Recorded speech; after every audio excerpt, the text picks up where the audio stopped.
que llegamos a la Ciudad de México primero, pero nos apabulló porque llegamos en 1990, en agosto de 1990, y nos apabulló muchísimo porque, pues sí, todavía la capital de Guatemala todavía era muy pequeña en comparación a la Ciudad de México.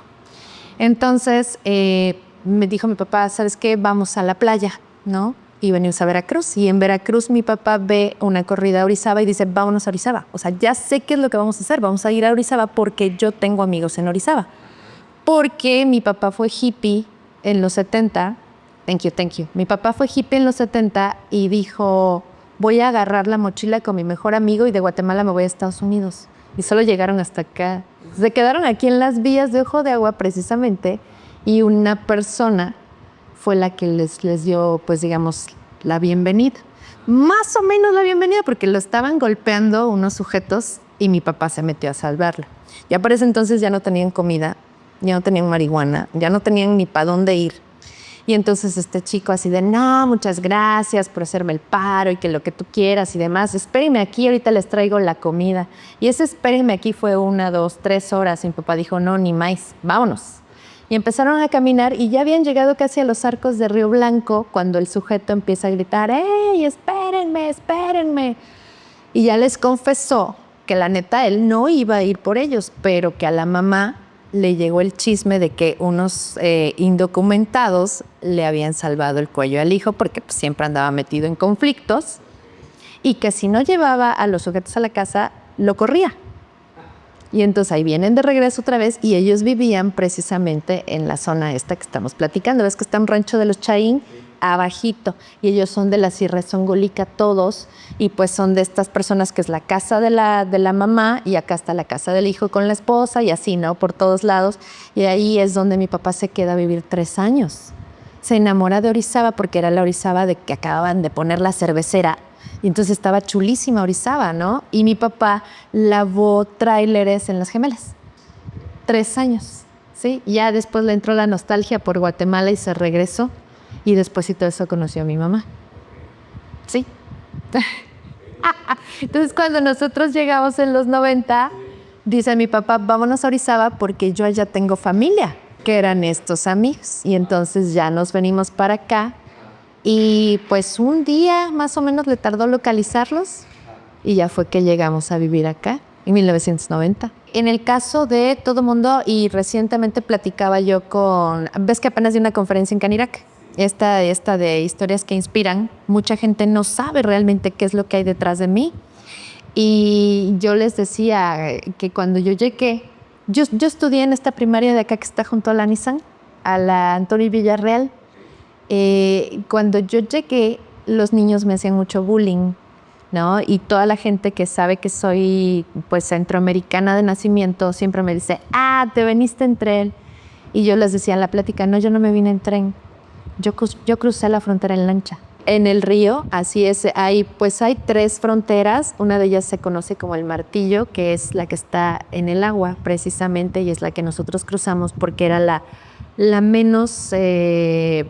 digamos que la menos saturada y la que menos problema tenían. Nosotros pues salimos huyendo del país por un tema de mi papá, porque mi papá simpatizaba con la guerrilla y le daba refugio a los guerrilleros en el terreno que tenía, donde él tenía un aserradero. Y entonces el gobierno, que era militar, lo manda a llamar y le pide el terreno. Mi papá dice que no y me lo secuestran. Me lo secuestraron 3 días, 3, 4 días más o menos. Fui yo la que lo encontré, golpeado, torturado. Y pues yo era chiquita, tenía yo 6 años y yo quería conocer México. Desde pequeñita siempre quise conocer México, siempre quise vivir en México. Y mi papá, pues yo no entendía, ¿estás de acuerdo? Tenía 6 años. Y mi papá me dijo, ¿sabes qué? Nos vamos a ir de vacaciones, vamos a ir a México. Prepárate. Nosotros sí, lo que hicimos fue sacar nuestros pasaportes, nosotros sí cruzamos legales, ¿no? De una de otra forma, pero sí la parte en la que tuve que salir de mi país, sí lo hice escondida en un costal de maíz. Porque pues a mi papá tenía las horas contadas. Y a él lo que le preocupaba pues era yo, ¿no? Porque además soy hija única. Me acuerdo de muchas cosas, sí, hicimos escala en Tabasco, luego hicimos escala en México, que fue donde más estuvimos mucho tiempo en un hotel, pero pues te voy a contar, y esto sí no se lo he contado a nadie.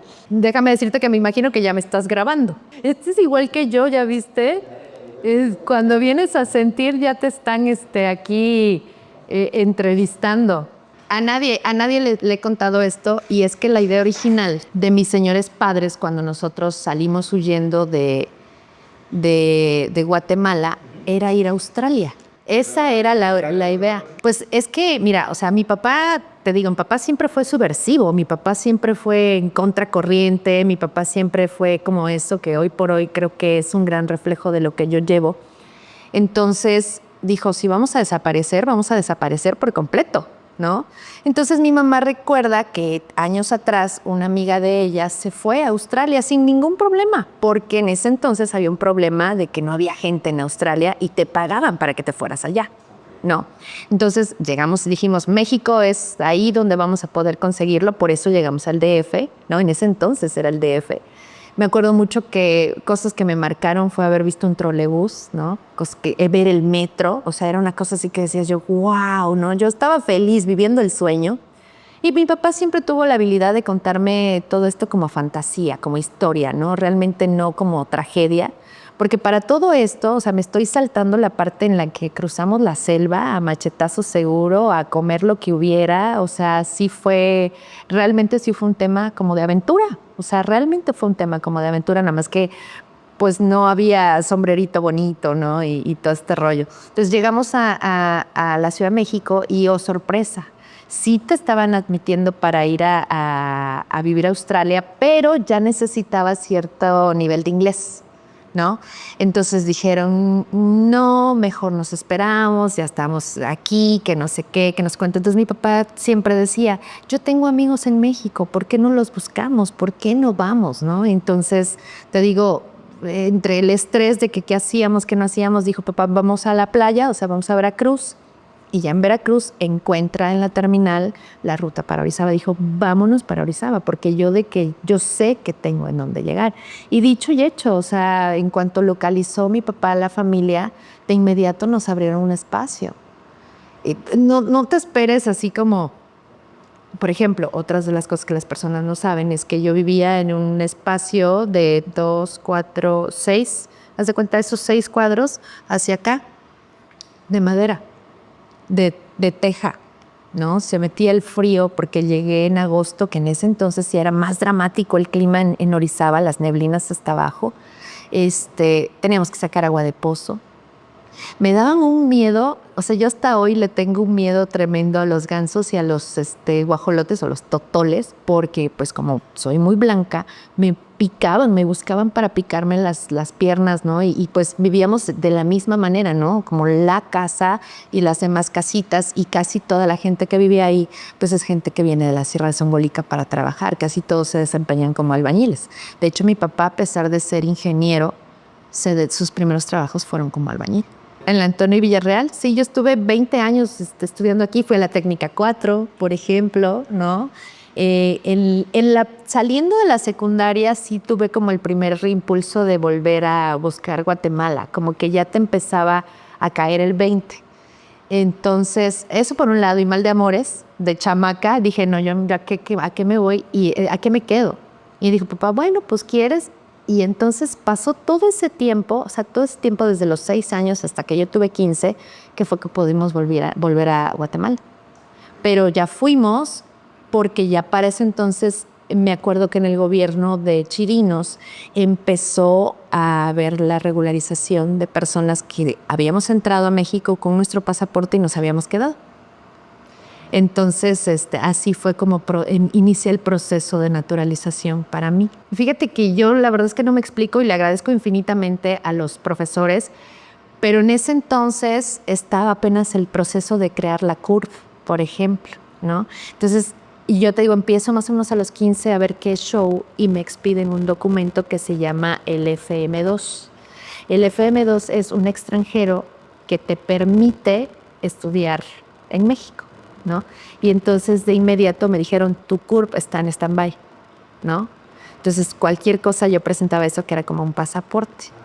Hasta que cumplo la mayoría de edad, me dan la opción de decidir si quiero ser mexicana naturalizada o quiero seguir siendo extranjera, viviendo y trabajando en México, o si quiero tener las dos nacionalidades, en fin, ¿no? Pero pues yo una cosa estaba segura, ya para ese entonces era más mexicana que el Chile, ¿no? O sea, ya había sido abanderada muchas veces, ya como buena ñoña, ya había participado en concursos de oratoria, en concursos de estos de matemáticas, español, y la verdad es que no soy muy buena en matemáticas, siempre se me dio más como el español, ¿no? Y estas cosas, pero pues ya había hecho mi vida aquí. Y te digo todo esto porque me fui a Guatemala con la intención de irme a estudiar allá la prepa y no pude porque eran demasiados procesos, o sea, de verdad acabó siendo muy cansado y le dije, mamá, no, pues no, pues vamos de retache, ¿no? Estuve allá 6 meses y me regresé. Aquí hice la prepa, llegué al Instituto Atenas, que fue el único que me aceptó y pues iba yo a clases hasta los sábados para regularizarme. Como afortunadamente siempre fui muy ñoña, la verdad es que me fue muy bien, o sea, rápido me incorporé sin perder como mi tiempo o lo que había, porque pues sí traía yo un semestre caído. Yo todo el tiempo fui objeto de bullying por muchas cosas, o sea, desde mi apariencia, porque siempre fui muy delgada y muy blanca, ¿no? Entonces en la secundaria me decían que estaba muerta, o sea, todo el tiempo, por un lado. Por otro lado, pues mi nacionalidad no correspondía a mis genes, ¿no? A mi físico, ¿no? ¿Cómo es posible que esta sea centroamericana y es blanca, ¿no? O sea, ya es, de entrada ya está ahí, ¿no?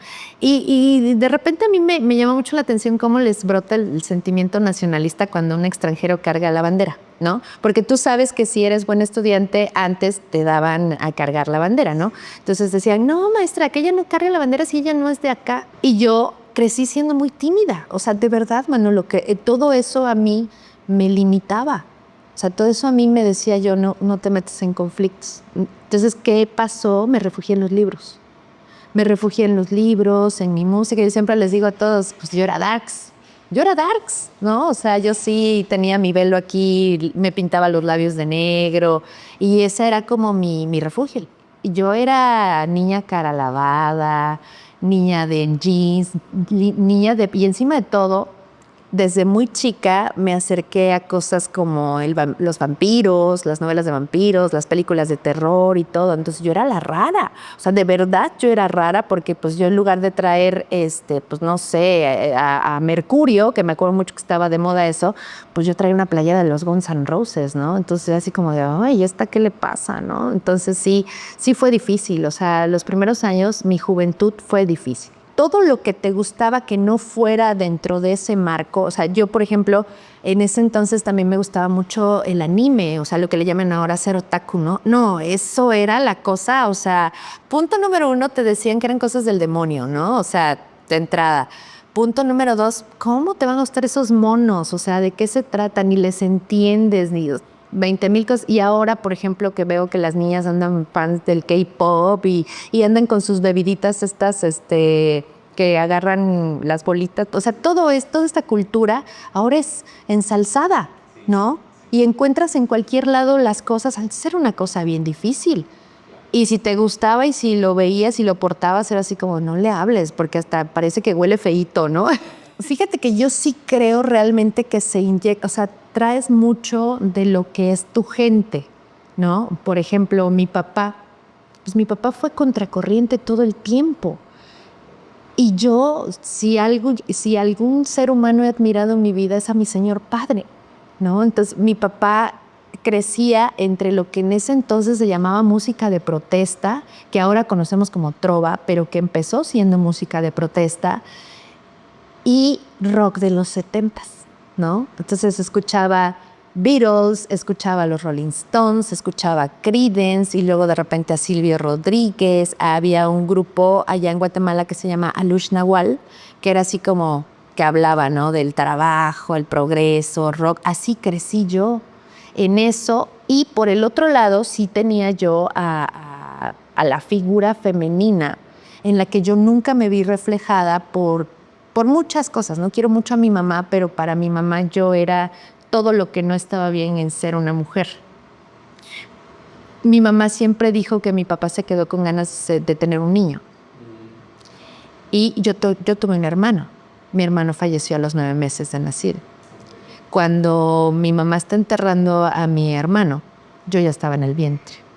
Entonces, yo puedo entender de una u otra manera que a mi mamá le generara como un choque este tema, ¿no? Y de repente salgo y me parezco más a la familia de mi papá, que también viene de una mezcla muy extraña porque mi abuela era mitad alemana, mitad inglesa. Y mi abuelo, guatemalteco así, tal cual, no se juntan y entonces mi papá sale moreno, pero el resto de mis tíos son rubios y de ojo verde. Entonces esta mezcla siempre me ha ido acompañando, ¿no? Entonces yo abueleé, yo me parezco mucho a mi abuela, la alemana. Por eso salí con cabello oscuro y clara de color, ¿no? Y todo eso siempre te va marcando, todo eso te va diciendo, es que tú eres diferente. Entonces yo creo que aquí había dos opciones, o intentaba encajar, que sí lo intenté, pero no lo logré, o simplemente me iba al otro lado, ¿no? Como dice la canción de Jarabe de Palo, ¿no? Al lado oscuro, pues me fui al lado oscuro y empecé a encontrar ahí tranquilidad y comodidad, paz. Buscaba un refugio dentro de todo este bombardeo que siempre hay, porque tú sabes que ser adolescente es difícil, ¿no? Y es que esto es lo que está de moda, y es que acá, y es que allá, y aprende las coreografías. Yo no sabía ni bailar, ¿no? Y siempre fui muy alta. Entonces las niñas fueron malas conmigo porque decían, ay no, porque ella está muy alta, o ay no, a ella no le quedan las blusas. Pues sí me quedaban, pero me quedaban así, ¿no? Y entonces, no, está gorda. Porque ese fue otro tema, ¿no? Que decían, porque como yo era muy alta, la ropa que ellas usaban no me quedaba. No era que fuera gorda. Mi mamá, por otro lado, pues siempre les digo que es muy chistosa, pero mi mamá estudió una carrera que se llama maestra en educación para el hogar. Te enseñan a ser damita bien. Te enseñan a ser una damita para casarte, ¿no? Qué bueno que ya no existen esas cosas. Pero mi mamá se empeñaba, ¿no? En que yo caminara derecho, cosa que no hacía, ¿no? Y sí, mi mamá sí era así de que le amarren la cintura, ¿no? Y mi papá decía, ¿cómo crees? La estás lastimando. Entonces mi papá me decía, crece como tú quieras ser. Y mi mamá me cambiaba 5 o 6 veces al día. Eso para mí empezó a ser como un rechazo. Es decir, no, yo estoy cómoda de este lado. Y mi papá siempre me defendió mucho que yo fuera una niña que estuviera cómoda con lo que estuviera haciendo. Y yo creo que sí, o sea, lo elegí por 2 cosas, por comodidad y por defenderme de que de una u otra manera, pues sí era víctima de ataques. Otra de las cosas que creo que a mí me abrió a ser una persona diferente fue el acercamiento de los libros y de la cultura desde muy pequeña. O sea, en casa, mi mamá, por mucho que fuera el tema de señorita y todo este rollo, yo recuerdo a mi mamá leyendo. Recuerdo a mi papá leyendo. En casa había una biblioteca. Y eso a mí me abrió las puertas de muchísimas cosas. Yo desde muy pequeña empecé a leer y ese era mi mundo. Y eso me permitió conocer muchas cosas y no quedarme con una sola versión, o porque es que esto está de moda. Yo, por ejemplo, hice lo mismo con mi hija. Desde muy pequeña la acerqué a los libros, a la música que yo escucho. Y la verdad es que siempre digo que no quisiera que mi hija fuera pues lo que yo soy, ¿no? Quisiera que fuera mucho más. Pero pues es ahí donde dices, hoy veo a mi hija y me dice un día, mi hija me dice, oye mamá, le digo, ¿qué pasa mi mamá? ¿Qué es traca? Y me empecé a reír, o sea, de verdad me empecé a reír. Y le digo, ¿por qué me preguntas? Me dice, es que en mi salón todas las niñas están traca, ¿no? Y le digo, bueno, resulta que hay una chica que se siente que es cantante, que se siente que es influencer, hace muchos lives, y me dice, como tú. O sea, ahí empieza, como le dije, sí y no. Digo, porque yo lo hago por un trabajo, es decir, trabajo con una marca, trabajo dando información y pues hago eso. Pero yo así, agarrar un teléfono yo y, ay, hola, ¿cómo está? Fíjate que hoy estoy muy triste porque no me salió el maquillaje. Eso no lo hago. Digo, ella hace ese tipo de cosas y tiene muchos seguidores. Y me dicen, o sea, lo único que haces pararse y hablar. Le digo, sí. Me dice, ¿eso no es tonto? Le digo, bueno, pues para algunas personas no es tonto. Y si quieres, lo vemos. O sea, porque sí trato de acercarme a mi hija y creo que es muy importante entender lo que está viendo, entender lo que está haciendo, o qué sigue, o qué cosa. Como no desconectarme de ese mundo, porque luego pasa lo que pasa, ¿no? Y lo vimos y no lo aguantamos. Me dice, no me está dando nada, no me está diciendo nada. Y dije yo, por dentro dices, sí, lo estoy haciendo bien, creo, ¿no? Y está padre, pero pues mi hija enfrenta el mismo problema. Salvo que a diferencia de, y no es enojo contra mi mamá ni nada, aquí sí yo la cobijo, ¿no? Aquí sí es, tú tranquila. O sea, porque te lo garantizo y es bien sabido y siempre he creído que todos los que en ese momento, en esta generación, fuimos unos ñoños, hoy por hoy somos otras personas, somos personas económicamente activas, tenemos nuestro negocio, tenemos unas ganas de vivir y tenemos un camino hacia dónde dirigirnos, ¿no? Tal vez todavía no sabemos qué es lo que queremos, pero vamos en el camino. Cosa que pues muchos de los populares pues ya no. Sí, yo igual, o sea, y eso no lo niego. O sea, todo el mundo sabe que me encanta Star Wars, por ejemplo, y todo el mundo sabe que me gusta. O bueno, no, fíjate que no todo el mundo sabe que me gusta leer. Y me encanta leer, yo devoro libros. Siempre, siempre, siempre digo, o sea, ¿el libro qué? Y luego encuentro otro y digo, ching, no, mejor este.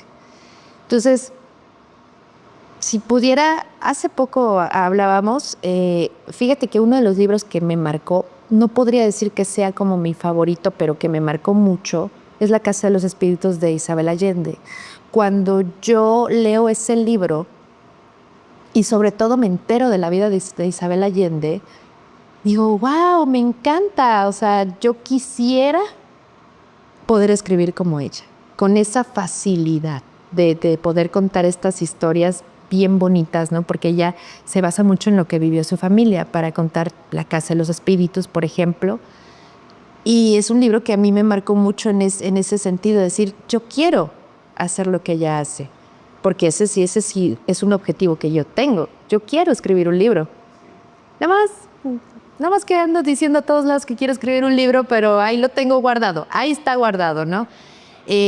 Drácula de Bram Stoker también fue otro libro que a mí me marcó mucho por el hecho de que siempre estuve muy cercana a las películas de vampiros, desde bien chiquita. Entonces, poder leer y entender Drácula de Bram Stoker no como la película de Francis Ford Coppola, que parece una película de romance, sino realmente el libro no es tan romántico como parece, me marcó mucho también. Fue así como otro de los libros que dije yo, wow, ¿no? Está muy padre. Y porque siempre me ha gustado la fantasía, siempre me ha gustado sentirme así como, no sé, como que quisiera que algo extraordinario pasara en mi vida, así de eso mágico, ¿no? ¿Quisiera ser vampiro? Sí quisiera ser vampiro. O quisiera tener algún superpoder o algo así. Entonces, siempre me ha gustado mucho esa línea entre la fantasía y la realidad. Y creo que siempre he tenido esa tendencia hacia lo oscuro. ¿Por qué? Porque creo que siempre es importante tener ese equilibrio. Es decir, esto es oscuro, pero tú estás en la luz. Entonces sí puedes entender como la diferencia entre las cosas. Y como decía uno de mis maestros de literatura, me gustan los monstruos. Sí me gustan. Porque cuando cierro la página, ya se acabó. No como la realidad aquí, que desafortunadamente no está tan chido como parece, ¿no? Entonces yo creo que serían, híjole, como que esos dos libros y un tercer libro. ¡Rayos! ¿Sabes cuál me gustó mucho? Orlando de Virginia Woolf. Me encanta el libro de Orlando de Virginia Woolf porque además de que fue un libro muy atrevido para su época, porque es un personaje que nació siendo hombre y se convierte en mujer. Era algo que para esa época pues era súper prohibido, ¿no? Y lograr todo lo que logró ese personaje teniendo ese nombre se me hace algo muy bonito. Y porque Virginia y la mayoría de las escritoras son personas muy sufridas, ¿no? Y tenían estos cuadros de depresión y todo este rollo y demás. A pesar de todo, lograron transmitir cosas que hasta la fecha seguimos batallando, como es justamente la aceptación de personas trans, de personas transgénero, travestis, gays, etc, etc, ¿no? Incluso ella, al principio de publicar estos libros, los hacía con el nombre de un hombre para poder ser vista. Si pudiera tener un superpoder, ¿cuál sería? Rayos. ¿Qué será? Fíjate que me gustaría mucho ser invisible. Me imagino un día siendo invisible poder ver a muchas personas que muchas veces te dan una cara y quisiera ver cómo son en realidad. Tú sabes que yo me siento con muchas personas, tú sabes que platico con muchas personas, pero siento que esas personas siempre están como acostumbrados a este es el papel y de ahí no me salgo. Quisiera saber cómo son, ¿no? Por ejemplo, quisiera saber cómo es Michelle fuera de ser síndico o fuera de ser ayudando a personas y todo, porque yo la veo y a mí ella me refleja como un ángel.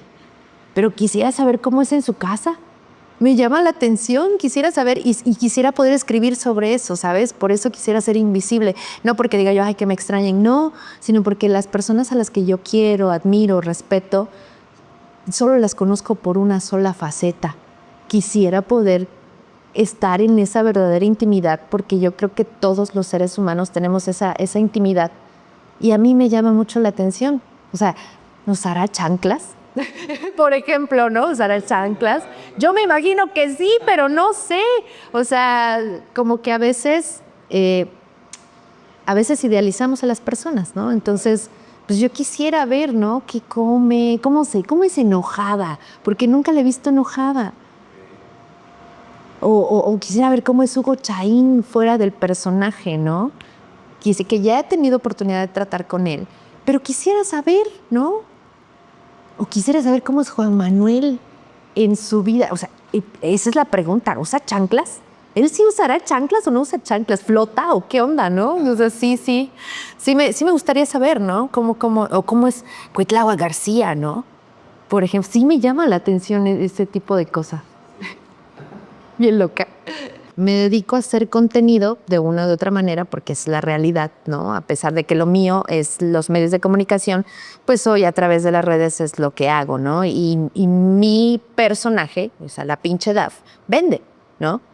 Entonces me dedico a hacer contenido, pero curiosamente alguien me preguntaba hace poco y me decía, ay, ¿por qué no has hecho tal trend? Y volteé y creo que es la primera vez que se me sale algo tan vanidoso de mi vida y le dije, porque yo no sigo trends, yo hago trends, que no es lo mismo. Y me dijo, ay, ¿a poco sí? Sí, porque yo me dedico a crear esas ideas, no imitarlas, porque si las imito entonces caigo en el mismo patrón. Que sí leo y veo ciertas cosas para saber, ahora sí que para estar en onda. Pero yo creo que por eso me resisto mucho al TikTok, porque siento que si yo caigo en el TikTok, después voy a querer imitar algún patrón de esos. Entonces trato de evitarlo. Es curioso. Es que todo el mundo me dice eso, que es muy adictivo. Fíjate que yo sí llega un momento, porque estoy pegada todo el tiempo al teléfono. De hecho, ahorita estoy como, quiero, necesito, pero me estoy comportando. Pero en la noche ya incluso que ya me despedí de todo el mundo y todo lo demás, dejo mi teléfono a un lado y sí agarro el hábito o sea, leo. Aunque sea 4 o 5 páginas, aunque me esté cayendo de sueño, leo. Entonces eso a mí me descontamina. Me ayuda porque estoy todo el tiempo expuesta a muchas cosas, a muchísimas cosas, tanto buenas como malas. Entonces, de lo que hay en las redes. Y sobre todo, ¿sabes qué? Aprender a filtrar dentro de este mundo en el que está lleno de dimes, diretes, fake news, muchas cosas, ¿no? Entonces, a mí sí me obliga a estar 24/7 en las redes, pero sí digo, este tiempo es ahorita para irme a viajar en el mundo y listo, ¿no? Y ya como que ya todavía antes de dormir me echo un clavadito para ver que no se haya caído el mundo, que es lo que mi frase que digo, ¿no? Y ya me duermo. Pues fíjate que a veces sí pasa, pero yo no sé, dicen que no hay periodistas sin suerte y dicen por ahí también que las mujeres tenemos un séptimo sentido. Siempre me ha pasado que cuando hay algo bastante importante en la región, porque ya ves que también salto hacia esa área, por X o por Y, o estoy despierta o me despierto o el teléfono me despierta de que necesito checar qué está pasando. Y casualmente está pasando algo. Y entonces ya es cuando me empiezo a mover y todo este rollo. Mi gente me detesta porque mi gente dice que no duermo. Y sí, la verdad es que duermo muy poco tiempo. Duermo como 3, 4 horas, nada más. Pero sí, o sea, tengo esa habilidad de decir, está pasando esto, muévanse, ¿no? Para mí sí es importante. Creo que para mí sí es esa necesidad de que la gente sepa qué es lo que está pasando. Y eso mismo me llevó, por ejemplo, al día de lo de la balacera de la Sur 15, que no tenía yo que trabajar ese día, pero yo venía entrando a Orizaba y le hablé a los reporteros y ninguno estaba en la zona. Y dije, y precisamente ese día iba a probarme unos vestidos para una pasarela. Y dejé todo, absolutamente todo, y me fui a cubrir los balazos. Yo no le tengo miedo a la muerte. La verdad es que no. Hay una frase de Robbie Williams en una canción que dice, ¿no? No es que no me pueda morir, es que simplemente no quiero. Porque siento que todavía tengo la oportunidad de hacer muchas cosas. Es verdad, sí, a veces no mides el riesgo cuando tienes la adrenalina exageradamente elevada. Sin embargo, no sé, supongo que tengo buena suerte, supongo que entran ahí los superpoderes, porque afortunadamente he salido bien librada de esas coberturas que son peligrosas, ¿no? Llámese incendios, llámese deslaves, lluvias, balaceras, ataques, ejecutados, cuando me voy hasta el fin del mundo, ¿no? A tratar de buscar la noticia. Siempre he contado como dicen por ahí, ¿no? Con un angelito que me saca de donde estoy, que me acerca al lugar y que está pendiente de que algo no me suceda. ¿Tú crees? Siempre me ha pasado así. Ay, ¿por qué vamos a hablar de esas cosas? Qué cosa tan intensa. En lo que creo son en las energías. La verdad es que teniendo un papá tan subversivo como el que tuve, he de confesar que desde chiquita nos corrieron de todas las iglesias, porque mi papá siempre fue como muy de cuestionar, ¿no? Entonces, no puedo decir que no exista Dios, porque sería demasiado egocentrista pensar que somos todo, ¿no? Yo sí creo realmente que hay un poder superior. Creo que ese poder superior debe de existir para que nosotros podamos apoyarnos o tener energía en algo. Y creo que las energías pueden ser positivas y negativas, y se puede llegar a ellas, pues, o sea, es como un círculo. Es un mismo círculo que tiene sombra y que tiene luz, y tú decides. Y creo que está, en lugar de verlo así como magnífico, gigantesco y todo lo demás, yo creo que está como en las pequeñas cosas. Está dentro de nosotros, en cada célula, en cada cosa, que es justamente como esa magia, si quieres llamar, que nos impulsa.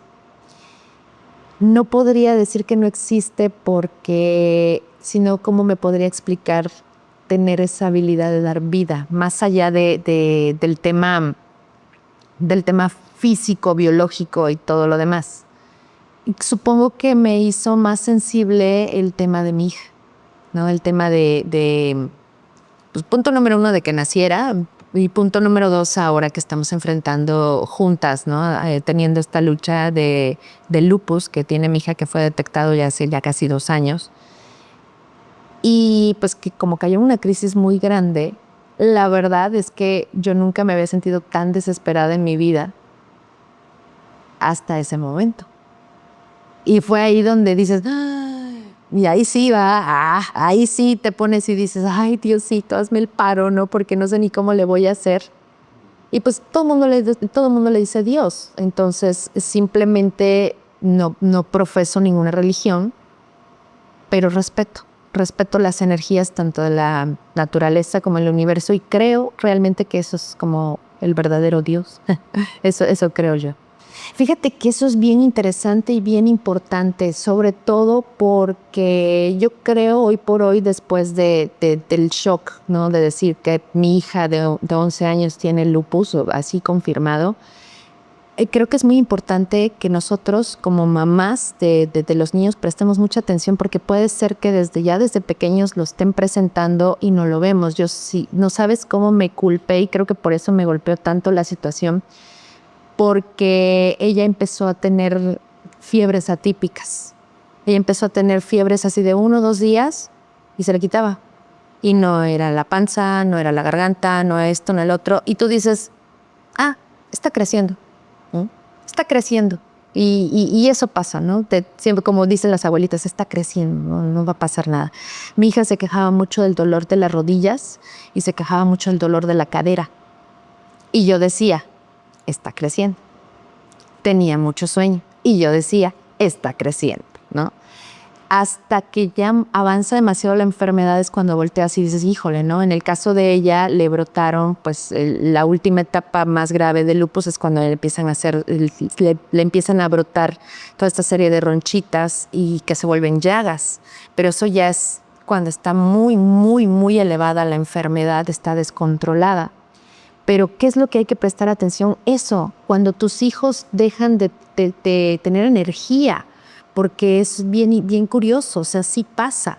Y en un adulto también tienes que darte cuenta de que te duele un día la cadera, 2 días, 3 días, empiezas a dormir más, no empiezas a tener hambre, empiezas a tener fiebre de la nada y luego resulta que no tienes nada.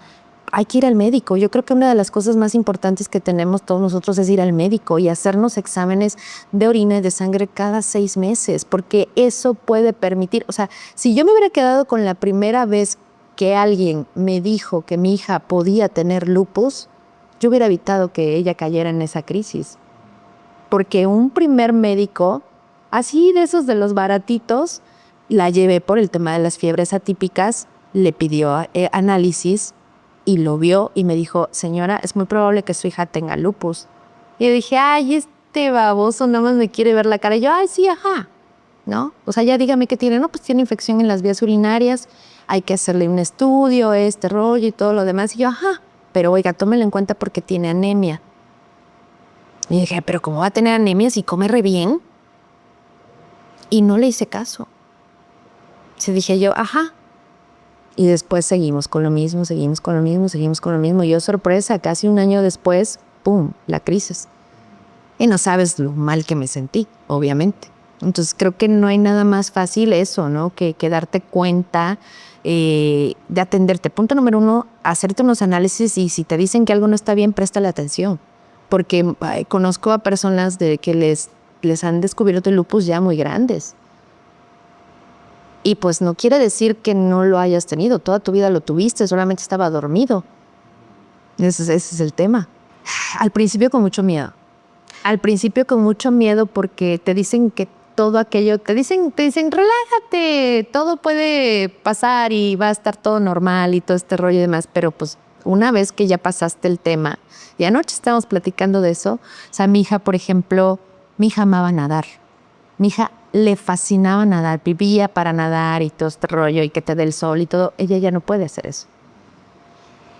Al principio no podía ni de chiste, ¿no? Ahora sí, pero tienes que fijarte que el traje de baño sea de manga larga, ¿no? Y que te vas, ponte bloqueador. O sea, la vida de mi hija junto con la mía, se tuvo que adaptar a las necesidades de ella. En el tema de vuélvete responsable de la noche a la mañana porque yo no puedo estar contigo todo el tiempo.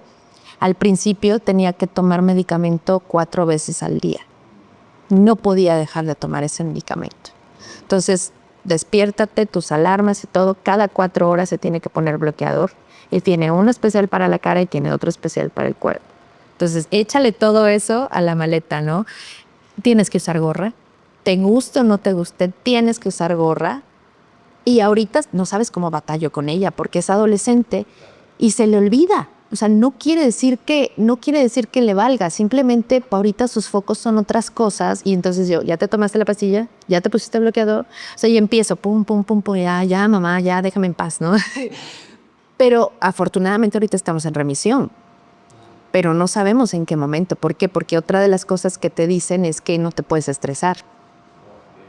En este mundo, por favor, ¿no? Y O sea, sí es difícil. Entonces ella tiene que aprender a tomar las cosas con calma, ¿no? Entonces cualquier cambio fuerte en su vida le puede generar esto. Y ahora platicando con la reumatóloga, que es como la que lleva de base el tema, hablábamos acerca de las afectaciones que puede tener el lupus, por ejemplo, en el cerebro.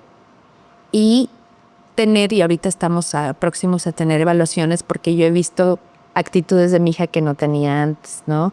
Como el hiperfoco que tiene, lo que podríamos llamarle como la distracción, cómo se comporta ante grupos grandes de personas y demás, que pudiera ser que mi hija tenga una neurodivergencia. Y me dijo la doctora que es súper normal, ¿no? Entonces ahorita tiene este proceso, o sea, ojalá solo fuera tener el lupus, ¿no? Pero tienes que estar al pendiente de todo este tipo de cosas, que es muy común que pueda suceder, porque también obviamente tus células y todo se mueve y entonces puede ser que tenga una neurodivergencia. Ahora estamos más tranquilas, ¿no? Pero el pánico lo hubo los primeros meses porque era así como de, ¿cómo estás? ¿Te sientes bien? ¿Te duele algo, no? De repente cuando ella dice, ay, ¿qué te pasó? Así corriendo, ¿qué te pasó? ¿Estás bien? O si se llega a caer, ya no es como, pues se cayó y sóbate, ¿no? No, tienes que estar al pendiente. Cuando ella me dice, mamá, me duele esto, es pum, apenas me pasó. Le dio, por ejemplo, ahora cualquier enfermedad que a ella le dé, yo lo primero que tengo que hacer es hablarle a la reumatóloga. Entonces ves que ahorita estuvieron unos temas ahí horribles de garganta y todo este rollo. Y ella tenía una tos muy tremenda y tenía mucho flujo nasal. Entonces un día la llevé al podólogo porque ese es otro problema también que puede tener por el tema de, ¿no? Entonces le tienen que cortar a ella las uñas. Ella no se las puede cortar porque si se lastima y empiezan las lesiones, pues ¿para qué quieres, no? Entonces venimos de ahí. Y de repente le digo, ¿quieres un café? Porque ya no es niña, ¿no? Entonces ya es así de yo quiero un café. Bueno, vamos por un café, por un frappé. Y se suena la nariz y le empieza a salir sangre en la nariz. Y entonces le digo, me dice mamá, le digo, ponte, ya sabes, ¿no? Ponte para arriba. Le digo, a ver, y le jalo y se viene todo un coágulo de sangre. Impresionante. No tienes idea, Manolo. Y justo le decía yo, igual, o sea, platicábamos, que yo siempre le he hablado a mi hija como un adulto, ¿no? No así de, ay, mi amorcito, no. No, a ver, tranquila, y ella empieza en un llanto. Mamá, y no le para la sangre, y no le para la sangre, y yo en ese momento dije, ¿qué carajos? Le dije, a ver, tranquila, nos salimos del café, vamos a ir al médico, ¿no? Vamos a ir a urgencias, ahorita vamos a que te atiendan. Es que mamá, ¿qué me está pasando? Tranquila, no pasa nada. Yo me estaba muriendo por dentro. O sea, te lo juro, o sea, sí fue una cosa que yo decía, maneja con tranquilidad y todo. Nos paramos todavía en una farmacia, ella escupe y le sale otro coágulo gigantesco de sangre. Y ella, me voy a morir. Y no, tranquilízate, calma. Obviamente, ella era muy aventada. A raíz del lupus, pues se volvió más precavida. No me dice, me voy a morir. Le digo, no te vas a morir. Acá estoy yo, te voy a llevar al hospital, voy a estar pegada a ti. Vas a ver, mira, lo más seguro es que te has de ver picado la nariz, te sonaste muy fuerte. Vas a ver que esto va a ser un susto y todo. Y yo sentía que me estaba desmayando, ¿no? Pero muy segura. Y yo, tranquila, no pasa nada, ¿no? Ese desgaste que tienes muchas veces de hacer como si no estuviera pasando nada y por dentro está pasando todo. Y mi mente decía, a ver, habla a la doctora, le hablé a mi mamá, mamá, por favor, habla a la doctora, mira, dile que te está pasando esto y esto, ¿no? Y entrar otra vez con el doctor y contarle toda la retaila, ¿no? De es que pasó esto, es que tiene esto, es que toma aquello, es que no sé qué, es que no sé cuánto. Y afortunadamente sí, se le rompió un vasito a la nariz, pero precisamente por todo esto que tiene ella, pues es de que ya es, tómate el hierro, tómate la vitamina K, o sea, cualquier cosa que pueda ser un catarro normal para nosotros no es. Y sí es difícil, ¿no? Quisieras como meterlo en una cajita cristal, pero al mismo tiempo tiene que vivir. Es difícil. Son dos cosas, fíjate que conmigo son dos cosas, es crear el personaje digital y crear el medio digital. Yo me negué mucho tiempo porque a mí, por ejemplo, estas personas que se dicen influencers y todas a mí me chocan, a mí me caen muy mal. O sea, sinceramente, si tú me preguntas a mí si yo soy influencer, yo lo primero que te voy a decir es no, porque yo no me considero influencer. Sin embargo, mucha gente me pone esa etiqueta. Dije, a ver, tienes de dos. O peleas o les dices sí y les das por tu lado y tú sabes lo que estás haciendo, ¿no? Pero sí, es verdad, definir un perfil o crear un perfil ahora en estos tiempos, creo que está muy abaratada la situación. Cualquiera cree que puede hacerlo, pero no tiene las bases como para hacerlo. Como siempre digo, la pinche Daf, que es como el personaje que vende, que es el que hace los lives, que anda en las tortas, que anda en la obra, que anda vendiendo ropa, que anda como teniendo estos mercados y demás, pues es eso, ¿no? Es un personaje que busca acercarse, ser empático con el público al que quiere llegar. Fíjate que me ha pasado últimamente que la gente me pregunta, ¿cuánto cobras por live? ¿No? Y yo así de, hola, buenas tardes, ¿no? Me presento, soy Daflin García, así, así, así. Y yo siempre les pregunto, ¿qué es lo que necesitas? Porque el problema del creador de contenido en estos momentos es eso. Te quieren vender algo que no es 100% seguro que le funcione al negocio que te está buscando. ¿Sí? Y yo lo primero que hago es preguntarle a la gente qué es lo que quieres. Y la mayoría de los clientes, no vas a dejar mentir, lo que quieren es vender. Perdóname, pero a menos que seas un negocio nuevo y quieras visibilidad, vas a querer reproducciones. Pero realmente lo que tú quieres como un negocio es vender. ¿Qué pasa ahora? Si tú no generas un plan de marketing digital, en este caso un plan de marketing de redes sociales, te van a dejar. Entonces, por ejemplo, mucha gente me dice, tú eres la que vende tortas, ¿no? Y realmente no me afecta. Sí, en efecto, sí, soy la que vende tortas, ¿no? ¿Tú eres la de Super Tortas? Sí, sí, soy la de Super Tortas. ¿Por qué? Porque lo que yo hice fue diseñar un plan en el que la gente me vea y de inmediato piensa en las tortas, ¿no? Piensa en las marcas con las que estoy trabajando, en fidelidad. Cosa que, por ejemplo, ahora las personas que hacen marketing dentro de los creadores de contenido siento que no tienen. Porque, por ejemplo, venden un día una torta de una marca y luego venden otra torta de otra marca y luego otra torta de otra marca y entonces yo digo, ¿a quién le creo? ¿O qué le creo? Siento que para crear un personaje o para crear un creador de contenido o lo que vaya a ser, tienes que definir ese personaje. Es como escribir una novela, ¿sabes? A mí, sinceramente, lo que me ayudó mucho para poder definir un personaje fue crear una novela.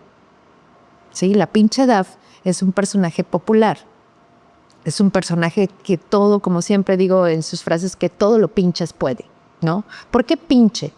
Porque el pinche te acerca a la gente. Porque lo que yo vendo no es un producto de catering. Yo vendo un producto como una torta. Yo te vendo ropa de, como le llamamos, second hand, por ejemplo, ¿no? Que sí te va a dar cierto estatus, pero seamos sinceros, sigue siendo ropa que no es tan nice. Entonces, ese personaje funciona, la pinche Daf funciona para eso, ¿no? La que se va a echar al colado, la que se avienta el baile, ¿no? Por ejemplo, cuando voy con Corona, que trabajo con cervezas Modelo Orizaba, pues voy a los bailes, ¿no? No me puedo poner aquí muy nice, me tengo que buscar que la gente interactúe conmigo. Entonces, la pinche Daf es esa, es tu amiga la de la esquina, la que le invitas una chela, tu amiga la de la esquina que te dice, ¿qué onda, compa? Vamos a echar relajo, ¿no? Vamos a echarnos una tortita. Es ese personaje. Y ese personaje está casado con esas marcas, ¿no? Pero también la pinche Daf es tu amiga la rockera, ¿no? Tu amiga la rockera que te dice, mira, te ves bien nice así, te ves bien acá, bien allá. Ese personaje le queda bien a todos, encaja bien en todos, ¿no? Y entonces, como es alguien que no se pelea con nadie, no se siente más que nadie, pues le das la oportunidad de decir, a ver, ¿qué me tiene que decir? Eso por un lado. Y por otro lado, en el tema del medio de comunicación, crear un medio digital. Pues sabemos que hay muchos medios digitales hoy por hoy en la región, en el estado y en todos lados. Utilicé toda mi experiencia de la que estuve trabajando en medios impresos y digitales, todo de la anterioridad y decir, ¿qué voy a hacer que sea diferente? Porque esa es la parte que creo que es lo más importante de todo esto. ¿Qué le vas a dar de diferente a la gente? Ojo, y a mucha gente Orizaba Medios no le gusta. Y me encanta, porque eso me parece fabuloso. Pero siempre lo he dicho, es un medio irreverente, sí, pero solo en las cabezas. Si tú lees la información, que ese es el verdadero propósito de Orizaba Medios, la información es fidedigna, es verídica, no es ningún chisme, solo publicamos notas que están verificadas, pero con cabezas que sean atractivas para que la gente voltee a verlo. Más allá del boletín, que eso es lo que, perdón, pero es lo que hacen muchos compañeros, copiar y pegar. Más allá de un periodismo de largo aliento que a mí me fascina, pero a la mayoría de la gente no le fascina. Entonces yo tengo que hacer un medio que sea rentable porque, punto número 1, necesito darle de comer a los otros 7 monitos que confiaron en este proyecto que tengo a bien liderar. Y pues no creo que puedan vivir de tortas todo el tiempo, ¿no? Y tienen familia. Y punto número 2, yo también tengo una familia.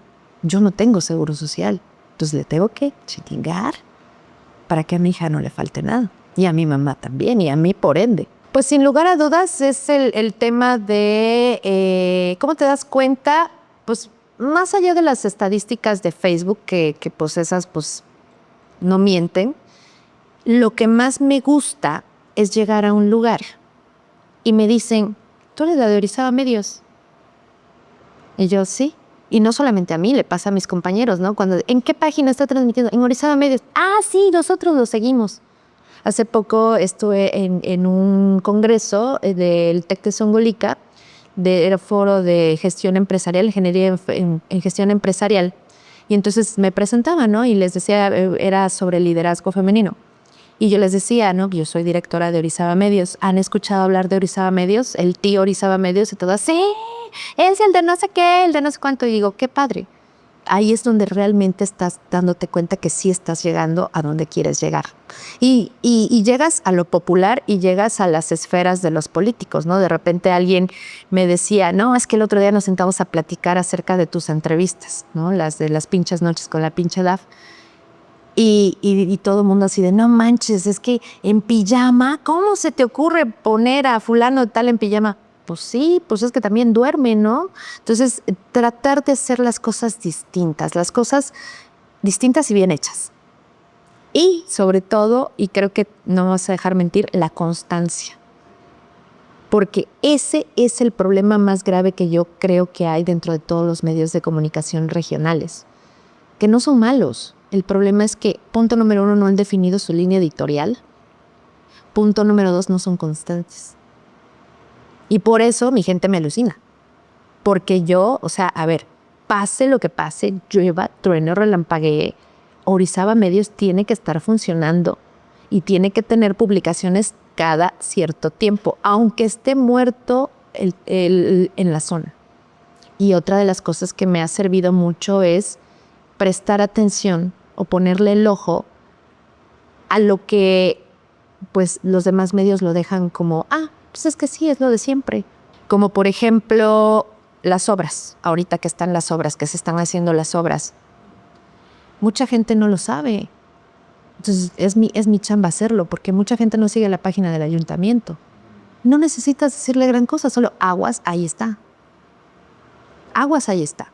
Como que una fuga de agua. Hace mucho tiempo que la gente ya no hace eso. Por ejemplo, hoy denunciábamos la falta de un puente peatonal en una calle de Río Blanco.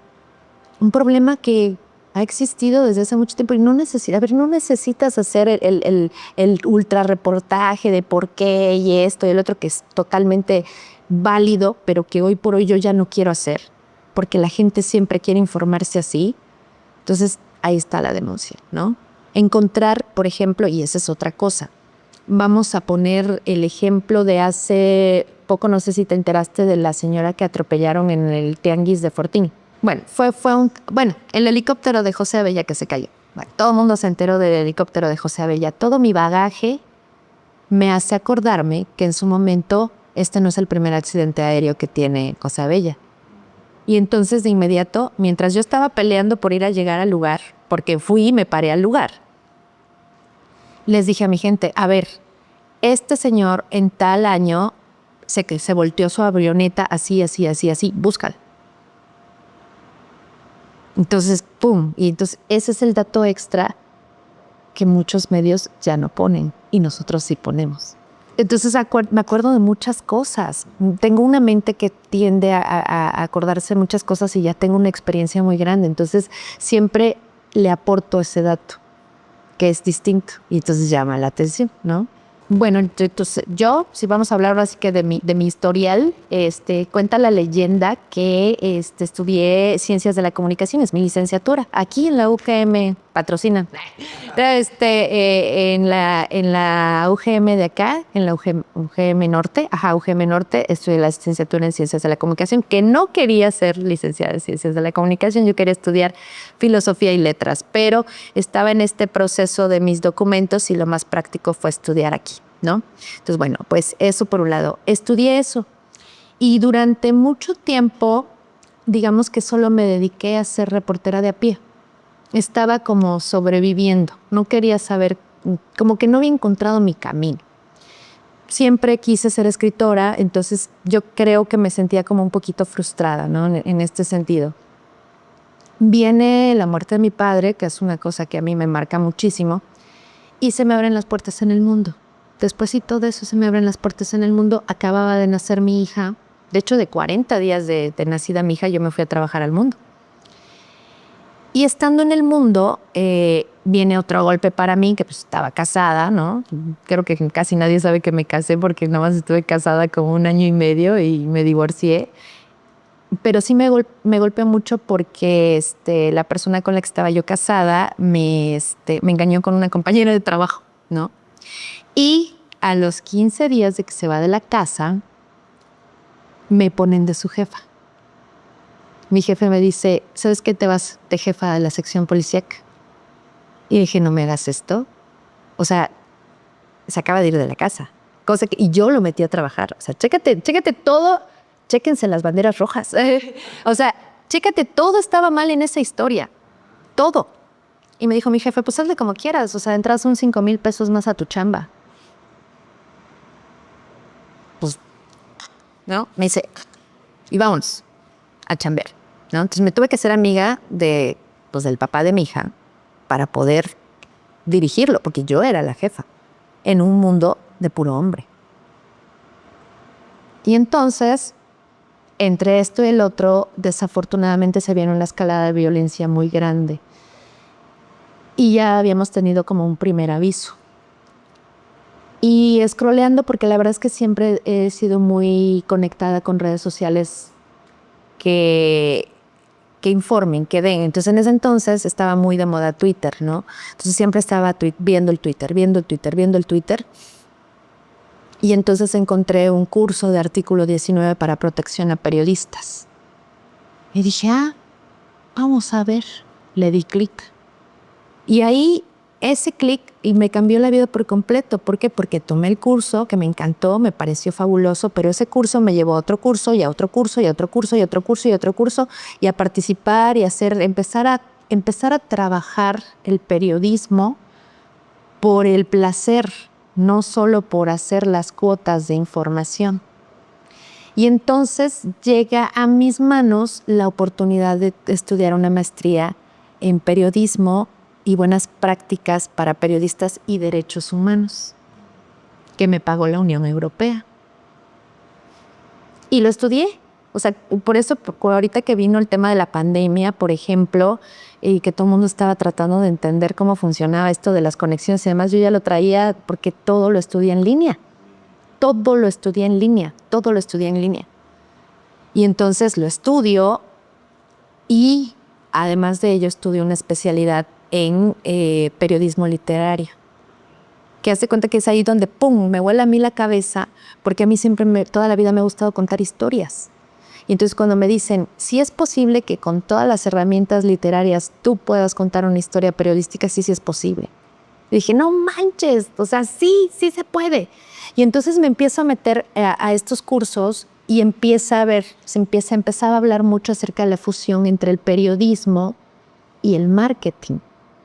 Cómo eran las nuevas formas ahora de vender, ya no solo el anuncio. Entonces yo te estoy hablando de que esto yo ya lo estoy manejando desde hace unos 16 años más o menos.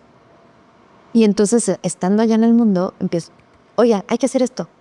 No, ¿cómo crees? No, hay que hacerlo. Mira, funciona así, así, así, así, así, así, así, así. Bueno, está bien. ¿Lo puedes hacer además de esto que estás haciendo? Sí. Pues órale, vas.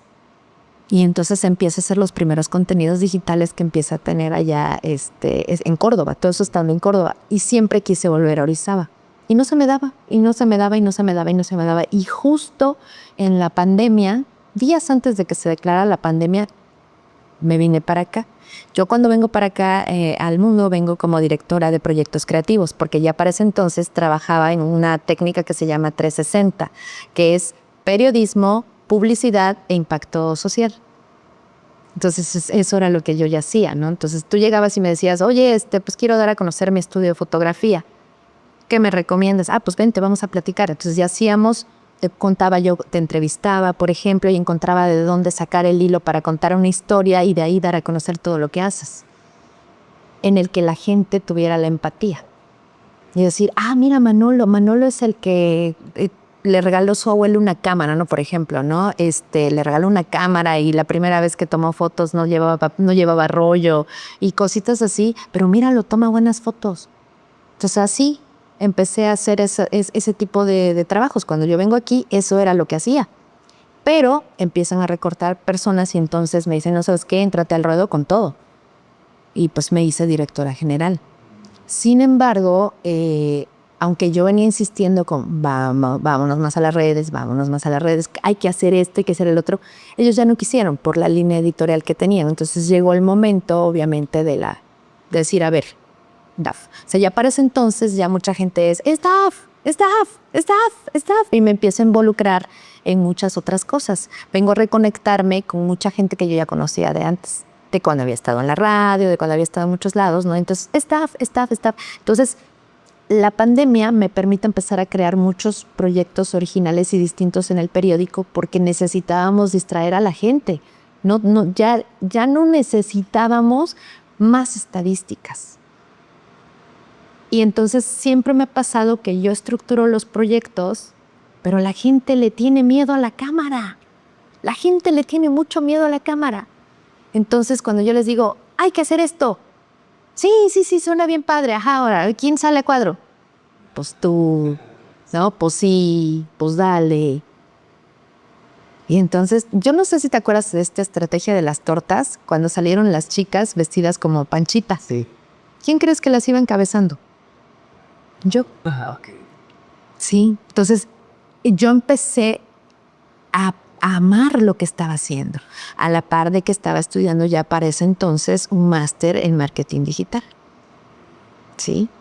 Por eso digo, soy bien ñoña, porque yo no dejo de estudiar.